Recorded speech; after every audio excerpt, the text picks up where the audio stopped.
تو یہ چیز بھی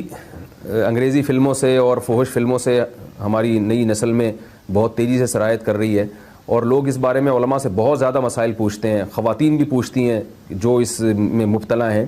تو اس کا بھی مسئلہ یاد رکھیں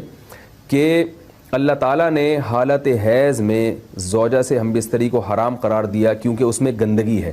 باپ دیکھیں کہ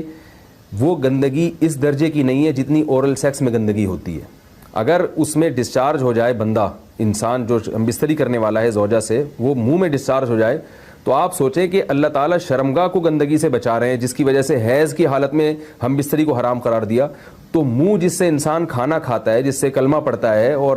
جو انسان کے جسم میں سب سے اشرف عضو ہے، سب سے زیادہ معزز اور مکرم عضو ہے، اس میں ایسی گندگی کو ڈالنا کہاں سے جائز ہو سکتا ہے، کہاں سے حلال ہو سکتا ہے؟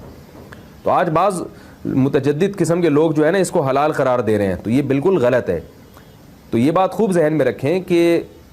اورل سیکس کے ذریعے اپنی خواہش کو پورا کرنا اس طور پر کہ ڈسچارج ہو جائے انسان عورت کے منہ میں، بیوی کے منہ میں، یہ بالکل حرام ہے، بالکل ناجائز ہے.